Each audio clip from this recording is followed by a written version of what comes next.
Welcome to today's lecture under the use of English series for JAMB UTME, episode, of course, 9. Do not forget that this lecture was tailored for JAMB UTME candidates 2026 and beyond. Our topic for today is apostrophe and S, 7 laws of its usage in sentences. Do not forget to activate landscape view on your device by tapping on the icon around this place to maximize your screen and put the lecture in full screen for the maximum experience. Without wasting much of our time, let's see the outlines of today's lecture. Outlines: definition of apostrophe, 7 laws of the usage of apostrophe in a sentence, practice exercises from WAEC and JAMB/answers, quick recap of the lecture. You will learn the above in this lecture, and I wish you good luck. Apostrophe and S. Apostrophe, look at the symbol, is used for nouns to indicate ownership. It's used for nouns to indicate ownership. Ownership, that's what apostrophe is used for. Take my lecture on punctuations if you have not, in order to understand this lecture better, because we are going to be referring to some of the terms that we use in the punctuation lectures. Apostrophe is generally used for living things. For example, my father's table. The table belongs to who? My father. It indicates ownership, that this table belongs to my father. Look at the apostrophe and S. The second example here is a spider's web. A spider is a living thing. Apostrophe then S, web, indicating ownership, telling us that the web belongs to a spider. Let's see the laws of apostrophe next. The first law: when we talk about non-living things, we usually use of, OF. For example, the leg of the table. Don't say the table's leg. We use apostrophe for living things, okay? The hand of the clock. Don't say the clock's hand. The cover of the book. Don't say the book's cover. It is better to say the cover of the book than to say the book's cover. It is better to say the hand of the clock than to say the clock's hand. It is better to say the leg of the table than to say the table's leg. Moving on. Second law of apostrophe. It states the apostrophe is placed after S in plural nouns that ends in S. So when the plural noun ends in S, you place the apostrophe after the S. Do not put another S. Just put only apostrophe and that's it. You are good to go. For example, let's look at the example. Boys. Boys is the plural form of boy and it ends in S. So we put the apostrophe there to indicate ownership, that is for boys. Boys. Boys. You understand? Books. Indicating ownership, that it's the books. Ladies. Indicating the ladies' ownership. It belongs to ladies. Dresses, indicating ownership for the dress. It belongs to the dress. And so on and so forth. Moving on. The third law of apostrophe states when the plural noun does not end in S, it takes both an apostrophe and an S. So when there is no S, the plural noun does not end in S, you put both apostrophe and S, okay, to indicate ownership. For example, men's wear. Men is the plural of man. Plural form does not have S. So we put apostrophe before the S. The second example here is children's books. The children here is the plural form of child, but it does not end in S. So we put the apostrophe and put S to indicate ownership, telling us that the books are children's, or the books are for children. Moving on to the next. The fourth law of apostrophe states when a singular noun ends in S, don't add an S after the apostrophe. When a singular noun ends in S, don't add an S after the apostrophe. For example, James. You know, this James is a singular noun and it ends in S. This is a name, okay? A name of person. It ends in S. So do not add another S after the apostrophe. Just indicate ownership by putting an apostrophe and that's it. James's book, correct? James's book, wrong. Don't do that. St. John's College, correct? St. John's College, wrong. Do not do that. Do not add S when the singular noun ends in S. So do not add S after the apostrophe. So this is wrong. This is Charles's car, correct? This is Charles's car, wrong. Do not add S after the apostrophe when you have a singular noun ending in S. Let's move on to the next. The fifth law of apostrophe, it states when a compound or group noun which has unity in ownership, the last noun takes the apostrophe and S. For example, when a compound noun or group noun has unity in ownership, that's there's unity, everybody owns it, every subset of that noun owns it together. The last noun takes the apostrophe and S For example, let's look at the example. John and David's theater. So this theater is for who? Both John and David.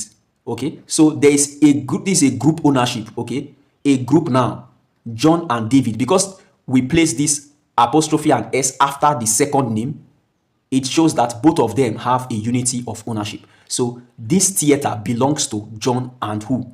David. Let's look at the statement in the bracket. The theater belongs to both of them. You see? Looking at the second example we have here, say Samson and Lillian's romance.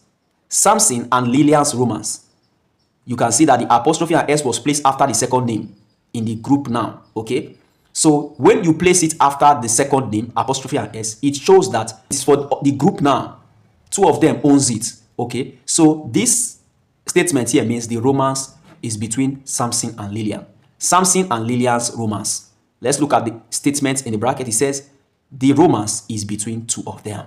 Moving on to the next. Sixth law of apostrophe. It states when the ownership indicated in a group or compound noun is separate, each noun takes its own apostrophe and s. For example, let me explain. When there is no unity of ownership, but the name in the compound, you have various names in the compound noun, but they don't own it together.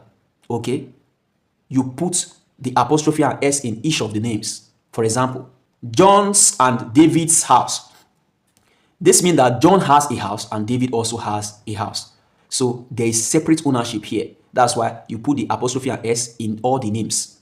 Okay, let's look at the second example. Samson's and Lillian's book. The book has, Samson has a book and Lillian also has a book. So there's no unity of ownership here when you put apostrophe and s in both names or in all the names in the compound noun. Okay, let's look at the third example. Tunde's, Funke's, and Rashid's shop. What does this mean?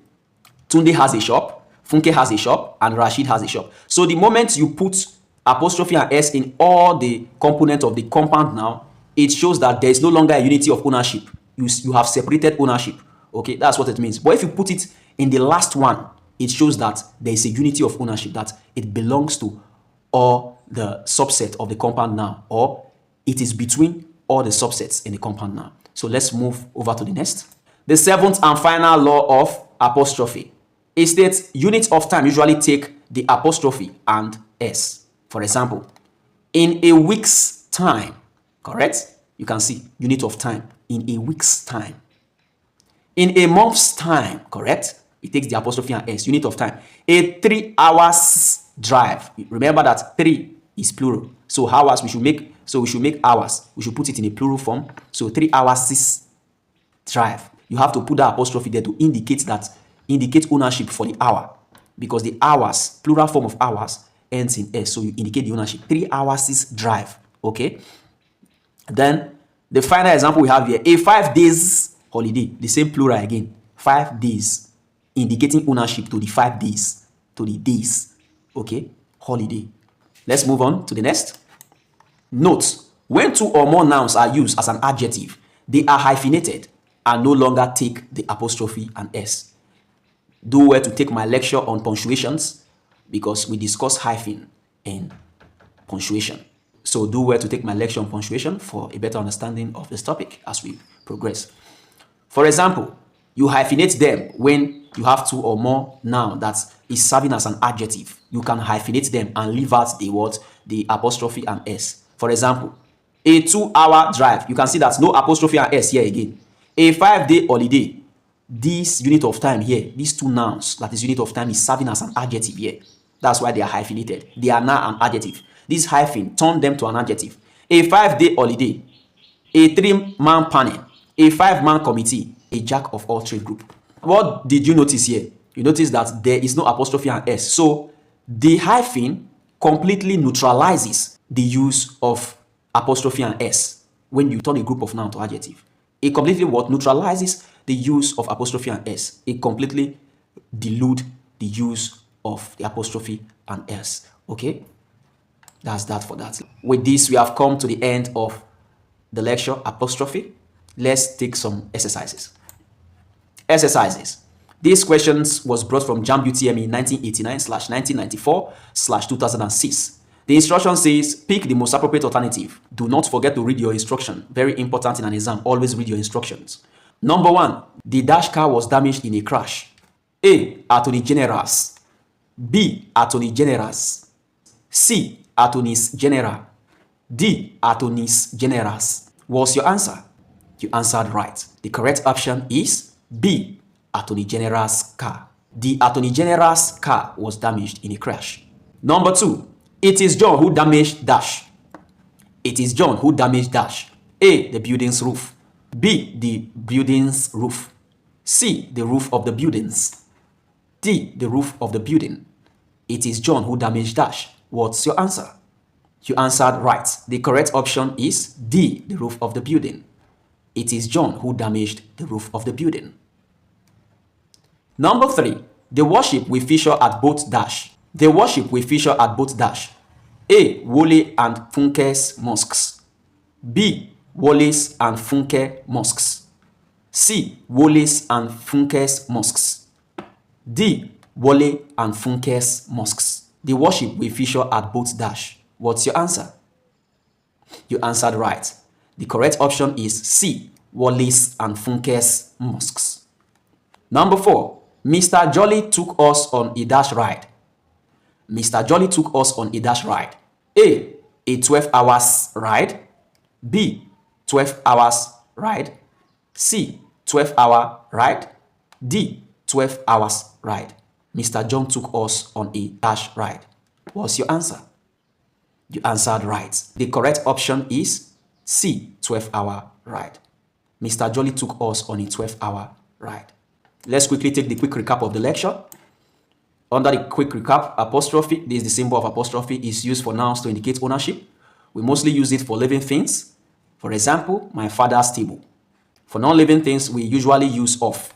The apostrophe is placed after the S in plural nouns that end in S. So where a plural noun end in S, you place the apostrophe after the S to indicate ownership.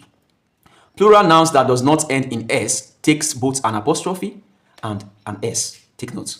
Unit of time usually take the apostrophe and S, but do not when they are hyphenated.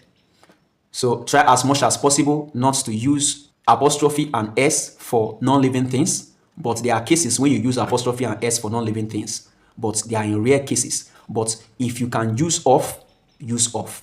Only use an apostrophe and S for non-living things when you can't use of in the sentence. Thank you so much for taking this lecture. Do well to subscribe and follow for more at Nkwado Augustine across all social media platforms. Do you have any question or any knowledge gap? Do well to drop your questions and knowledge gap on the comments, and I will do justice to your questions and knowledge gap. At this point, I'm out.